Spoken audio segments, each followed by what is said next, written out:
Trollip criticizes Simelane's reassignment, calls for her dismissal.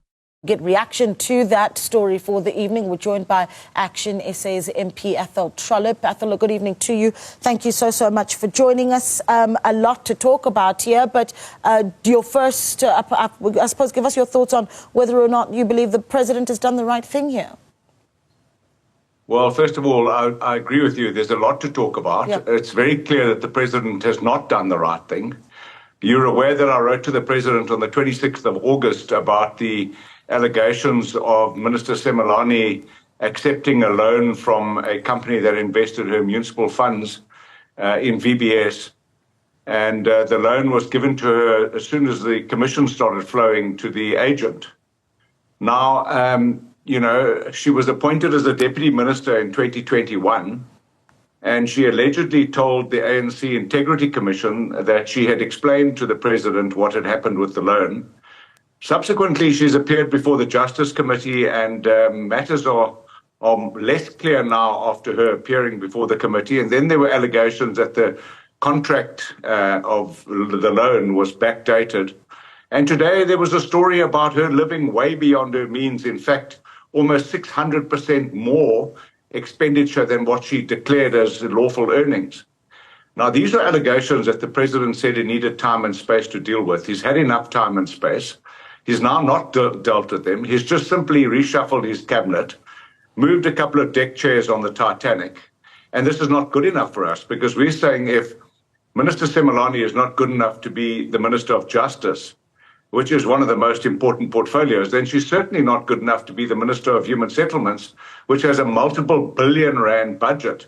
And if she's not trusted with municipal funds, how can we trust her with billions of funds from the Department of Human Settlements? Yeah, I mean, once, just a few moments ago, I had a discussion with Lawson Naidu of CASAC, and one of the things that he talked about is, while the president does have, the power to, move things around where the cabinet is concerned, and even if you look at that statement, it starts with the Constitution of the Republic vests the authority of the Republic in the president, to vest the executive authority to the president of the Republic. So the question then becomes, are we owed answers as to why the president made this decision?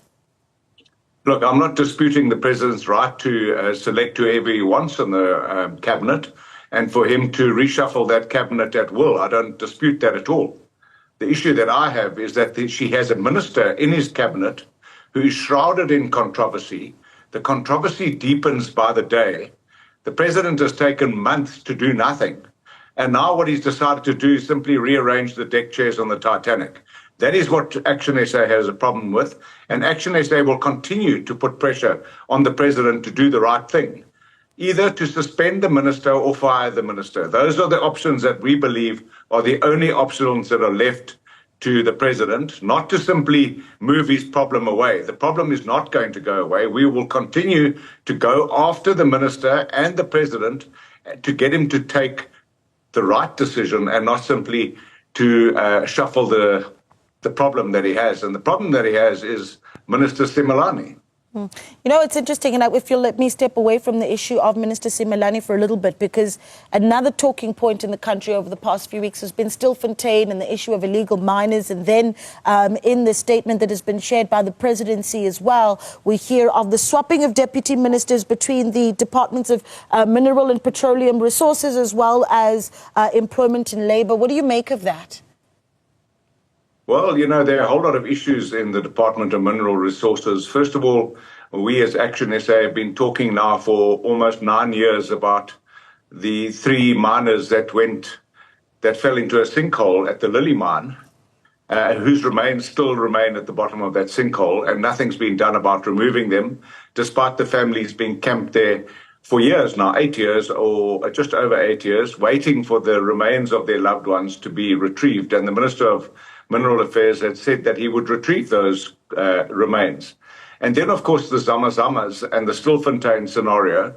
We're now seeing bodies being removed from the depths of the mines, and we're also seeing food being given to the miners. What we are not hearing enough about is that the miners that are surfacing are almost exclusively illegal foreign nationals.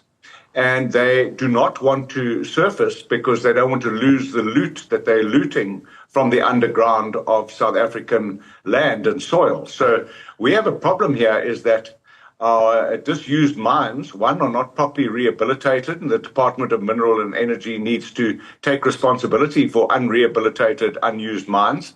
And then we've got foreign nationals that are coming into this country and that are asset stripping the remains of those mines.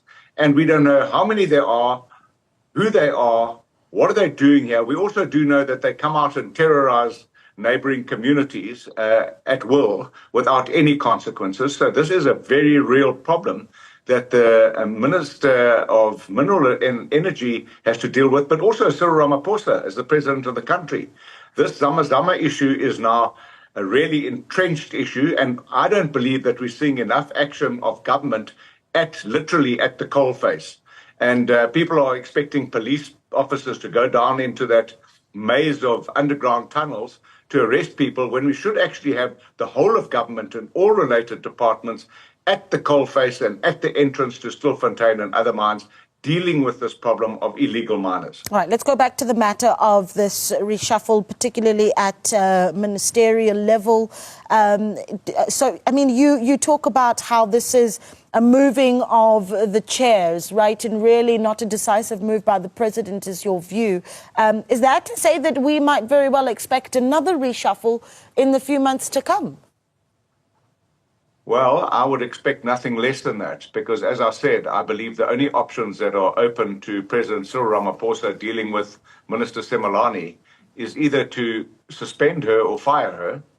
And that hopefully will happen with more political pressure being brought to bear and also media pressure.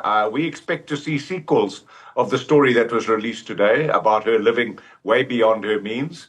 And those sequels are going to entrench her travails and also entrench the problem that Cyril Ramaphosa has on his hands.